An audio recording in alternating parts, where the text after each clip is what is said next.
ಪ್ರತಿಯೊಬ್ಬರಿಗೆ ಕೆಲವು ನೋಡ್ತಾ ಇತ್ತು ರಿಮೆಟೆಡ್ ಆರ್ಥೈಟಿಸ್, ಇನ್ನು ಬೇರೆ ಬೇರೆ ಸಮಸ್ಯೆಗಳಿಂದ ಆಸ್ಟಿಯೋ ಆರ್ಥೈಟಿಸ್ ಅವೆಲ್ಲ ಇರ್ತದೆ. ಅಂದ್ರೆ ಜಾಯಿಂಟ್ ಪೇನ್ ಅವರಿಗೆ ಮೇನ್ ಕಾಡ್ತಕ್ಕಂಥದ್ದು ಜಾಯಿಂಟ್ ಪೇನ್.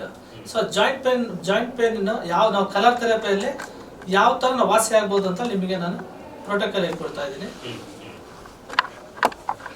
ನೋಡಿ, 2 ಕಲರ್ ಇದ್ರೆ ಸಾಕು ನಿಮಗೆ. ಒಂದು ಯೆಲ್ಲೋ, ಆಮೇಲೆ ಇನ್ನೊಂದು ಸ್ಕೈ ಬ್ಲೂ. ಈ ಎರಡನ್ನು ರಿಂಗ್ ಫಿಂಗರ್ಗೆ ಮಿಡಲ್ ಜಾಯಿಂಟ್ಗೆ ಅಪ್ಲೈ ಮಾಡ್ತಾ ಹೋಗಿ. ಒಂದು ಬೋನ್ ಮತ್ತೆ ಬೋನ್ ಮ್ಯಾರೋ ಅಂತ ಇಲ್ಲಿ ನಮಗೆ ರಿಫ್ಲೆಕ್ಟ್ ಇರುತ್ತೆ ನೋಡಿ. ಇಲ್ಲಿ ಮಿಡಲ್ ಅಲ್ಲಿ ರೌಂಡ್ ಹಾಕಬೇಕು, ಯೆಲ್ಲೋ ಮತ್ತೆ ಹಾಗೆ ಸ್ಕೈ ಬ್ಲೂ. ಸೇಮ್ ಬೋತ್ ಎರಡೂ ಕಡೆ. ಅಂದ್ರೆ ಏನೇ ಮಾಡಿ ಫುಲ್ ರೌಂಡ್ಸ್. ಹೌದು ಸರ್, ರೌಂಡ್ಸ್ ಆಗ್ಬೇಕು ಜಾಯಿಂಟ್ಸ್ ಬಂದ್ಬಿಟ್ಟು ಈ ತರ ಆಗ್ತಾ ಹೋಗಿ. ನಿಮಗೆ ಎಲ್ಲೋ ಬಂದ್ಬಿಟ್ಟು ಬೋನ್ ಸ್ಟ್ರೆಂಥನ್ ಮಾಡುತ್ತೆ. ಸೊ ಹಾಗೆ ಸ್ಕೈ ಬ್ಲೂ ಬಂದ್ಬಿಟ್ಟು ನಿಮಗೆ ಪೇನ್ ನ ರೆಡ್ಯೂಸ್ ಮಾಡುತ್ತೆ.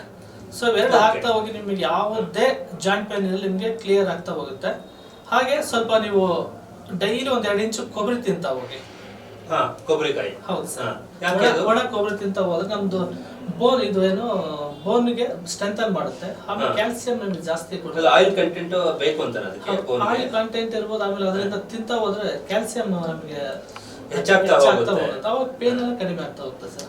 ಓಕೆ ಎಸ್ ವೀಕ್ಷಕರೇ, ಸೊ ಯೆಲ್ಲೋ ಕಲರ್ ಮತ್ತೆ ಸ್ಕೈ ಬ್ಲೂ ಸರ್. ಸೊ ಜೊತೆಗೆ 1-2 ಪೀಸು ಕೊಬ್ಬರಿ ಕಾಯಿ ಇದೀರಾ, ಅದನ್ನ ತಿಂತಾ ಹೋಗಿ ಮೂಳೆಗಳ ಏನು ಶಬ್ದಗಳು ಬರುತ್ತೆ, ಕಟ್ಟ ಶಬ್ದ ಬರುತ್ತೆ ಮತ್ತೆ ಹಾಗೆ ಅಲ್ವಾ. ಹೌದು ಸರ್. ಸೊ ಅದು ಮತ್ತೆ ಜಾಯಿಂಟ್ ಪೇನ್ಗಳು ಏನಂತ ಶುರು ಆಗುತ್ತಲ್ಲ ಅವೆಲ್ಲವೂ ಕೂಡ ಕಡಿಮೆ ಆಗ್ತಾ ಬರುತ್ತೆ ಅಂತ ಹೇಳಿರುವಂಥದ್ದು. ಈ ತರದ್ದು 100 ಪ್ರೋಟೋಕಾಲ್ಸ್ಗಳು, ಈ ತರ 100 ಸಮಸ್ಯೆಗಳಿಗೆ ಪರಿಹಾರ ಇದೆ. ಸೊ ನಿಮಗೆ ಕಲರ್ ಥೆರಪಿನಲ್ಲಿ ಸೊ ನೀವು ಮನೇಲಿ ಅದನ್ನ ಮಾಡ್ಕೊಳ್ಬಹುದು.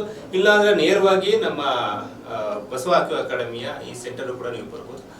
ನಿಮ್ಗೆ ಇಂಥ ಹೀಲರ್ಸ್ಗಳು ರೆಡಿ ಆಗಿರ್ತಾರೆ ತುಂಬಾ ಖುಷಿಯಿಂದ, ಪ್ರೀತಿಯಿಂದ. ಹಾಗೆ ನಿಮ್ಗೆ ಕಾಯಿಲೆನ ಗುಣಪಡಿಸಲೇಬೇಕು ಅಂತ ಇಷ್ಟು 100 ಜನ ಹೀಲರ್ಸ್ಗಳಿದ್ರೆ ಸೊ ಅವರು ಕೂಡ ಒಂದು ಥ್ಯಾಂಕ್ಸ್ ಅನ್ನ ಹೇಳ್ತೇನೆ. ಇದು ರೈಟ್ ನ್ಯೂಸ್.